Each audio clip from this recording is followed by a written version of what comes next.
ଆଜିର ବିଷୟବସ୍ତୁ ରାଜା, ନାଗସାପ ଓ ବ୍ରାହ୍ମଣ।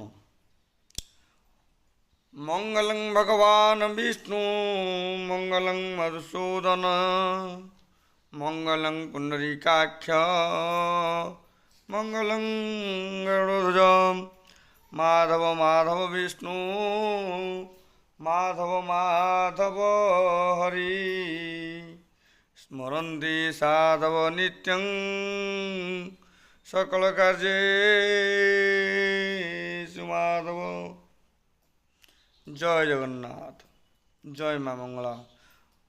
ମୁଁ ଦୀପକ ଗ୍ରହାଚାର୍ଯ୍ୟ ଆପଣମାନଙ୍କୁ ସ୍ୱାଗତ ଜଣାଉଛି।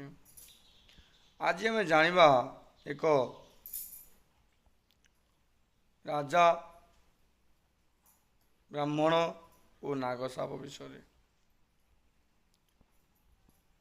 ଅନ୍ୟର ସମାଲୋଚନା ଦ୍ୱାରା କେମିତି ନିଜ ଉପରକୁ ପାପ ଆସେ, ଏ ବିଷୟରେ ଆମେ ଜାଣିବା।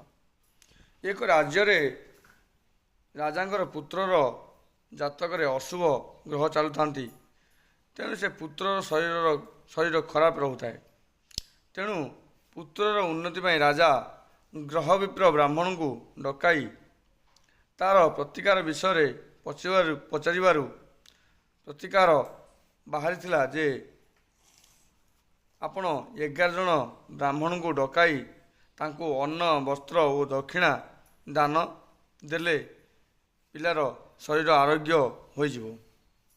ଏହାପରେ ରାଜା 11 ଜଣ ବ୍ରାହ୍ମଣ ଡକାଇ ତାଙ୍କର ଭୋଜନ ପାଇଁ ବ୍ୟବସ୍ଥା କରାଇଥିଲେ। ଭୋଜନ ପ୍ରସ୍ତୁତ ସମୟରେ ବାହାରେ ଭୋଜନ ପ୍ରସ୍ତୁତ ଚାଲିଥିଲା। ସେହି ସମୟରେ ଏକ ଚିଲ ନାଗସାପକୁ ଧରି ଆକାଶ ମାର୍ଗରେ ଉଡ଼ି ଯାଉଥିଲା। ଉଡ଼ିଯିବା ସମୟରେ ସେହି ନାଗସାପର ବିଷ କିଛି ଖାଦ୍ୟ ରନ୍ଧାଯାଉଥିବା ପାତ୍ରରେ ପଡ଼ିଯାଇଥିଲା।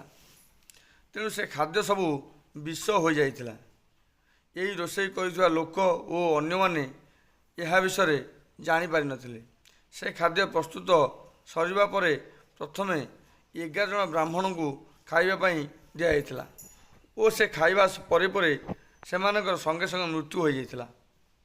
ସେହି 11 ଜଣ ବ୍ରାହ୍ମଣଙ୍କର ମୃତ୍ୟୁ ହେବାର ଯେଉଁ ବ୍ରହ୍ମହତ୍ୟା ଲାଗିଲା ପାପ, ସେ ପାପ କାହା ଉପରେ ଲାଗିବ?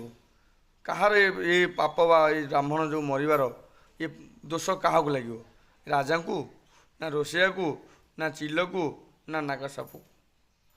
ଆପଣମାନେ ଧ୍ୟାନର ସହିତ ଶୁଣନ୍ତୁ। ଏହାପରେ କ'ଣ ହେଲା? ଏ ପାପ କାହା ଉପରେ ଲାଗିଲା? କାରଣ ରାଜାଙ୍କର ତ କୌଣସି ଦୋଷ ନାହିଁ। ରାଜା ତାଙ୍କର ଖାଦ୍ୟ ଦେଇଥିଲେ ରୋଷେଇ କରିବା ପାଇଁ। ରୋଷେଇଆ ରୋଷେଇ ତାର କରୁଥିଲା। ନାଗସାପକୁ ଚିଲ ତାର ଚିଲର ଖାଦ୍ୟ ହିସାବରେ ସେ ଚିଲ ଧରିକି ଯାଉଥିଲା ଆକାଶ ମାର୍ଗରେ। ଯେହେତୁ ଚିଲ ନାଗସାପକୁ ଧରିଛି, ତେଣୁ ତାର କୌଣସି ଉପାୟ ନାହିଁ। ନାଗସାପର ବିଷ ଅଜାଣତରେ ପଡ଼ିଲା ଖାଦ୍ୟରେ। ଏହାପରେ ଯମରାଜାଙ୍କର ସଭାରେ ଯମରାଜା ଚିତ୍ରଗୁପ୍ତଙ୍କୁ ଡକାଇ ପଚାରିଲେ, ଏ ପାପ କାହା ଉପରେ ଯିବ? ଚିତ୍ରଗୁପ୍ତ କହିଲେ, ଏହା 4 ଜଣଙ୍କର କୌଣସି ଦୋଷ ନାହିଁ। ତେଣୁ ଏ ପାପ କାହାକୁ ଯିବ ନାହିଁ। ତେଣୁ ଏହାର ସମାଧାନ ହୋଇପାରିଲା ନାହିଁ। ଏ ପାପ ବିଚାର ରହିଲା। ଏ ପାପ ଯିବ କାହା ଉପରେ? କିଛି ଦିନ ପରେ ରାଜା ପୁଣି ଅନ୍ୟ ରାଜ୍ୟରୁ 11 ଜଣ ବ୍ରାହ୍ମଣ ଡକାଇ ସେ ବ୍ରାହ୍ମଣମାନେ ଯେତେବେଳେ ଆସିବା ସମୟରେ ରାଜ୍ୟକୁ ଯିବା ପାଇଁ ରାସ୍ତା ପାଇଲେନି। ତେଣୁ ସେ ପାଖରେ ଗ୍ରାମରେ ଏକ ସ୍ତ୍ରୀ ଲୋକକୁ ପଚାରିଲେ। ସେ ରାସ୍ତା ଦେଖାଇବା ପୂର୍ବରୁ କହିଲେ, ଆପଣମାନେ ଯାଉଛନ୍ତି ଯାଆନ୍ତୁ। ସେ ରାଜା କିନ୍ତୁ ମଣିଷ ମରା। ରାଜା ସେ ବ୍ରାହ୍ମଣମାନଙ୍କୁ ବିଷ ଦେଇ ମାରିଦିଅନ୍ତି। ଯେତେବେଳେ ସ୍ତ୍ରୀ ଲୋକ ଏହି କଥା କହିଲା, ଯମରାଜା କହିଲେ, ଏଇ ଯେଉଁ ପାପ 11 ଜଣ ବ୍ରାହ୍ମଣଙ୍କର ହେଇଥିଲା, ମୃତ୍ୟୁ ହେଇଥିଲା, ସେ ପାପର ଏଇ ସ୍ତ୍ରୀ ଲୋକ ଖାତାରେ ଯାଉ। କାରଣ ଏ ସ୍ତ୍ରୀ ଲୋକର କୌଣସି ଦରକାର ନଥିଲା ଯେ ରାଜା ପାପ ମଣିଷ ମାରିଛି କି ନ ମାରିଛି। ତେଣୁ ତାର କାମ ଥିଲା ସେ ରାସ୍ତା ଦେଖେଇଥାନ୍ତା। ଯେଉଁ 11 ଜଣ ପଚାରିଲେ ଯେ ସେ ରାଜାଙ୍କ ନଅରକୁ ଯିବା ପାଇଁ ରାସ୍ତା କେଉଁ ପଟେ ବା କେମିତି ଗଲେ ଆମେ ସହଜରେ ପହଞ୍ଚିବୁ, ତା କାମ ଥିଲା ସେତିକି କହିବା। କିନ୍ତୁ ସେ ସେୟା ନ କରି ରାଜାଙ୍କ ବିପକ୍ଷରେ କହିଲା। ତେଣୁ ରାଜାଙ୍କର ତ କୌଣସି ଦୋଷ ନଥିଲା, ରାଜା ତ ମଣିଷ ମାରିନଥିଲେ, ରାଜା ତ ଜାଣିକି ମାରିନଥିଲେ। ତେଣୁ ସେ ପାପ, ସମସ୍ତ ପାପ ଯେଉଁ 11 ଜଣ ମରିଥିଲେ, ସେ ପାପ ଏଇ ସ୍ତ୍ରୀ ଲୋକ ଖାତାରେ ଯାଉ।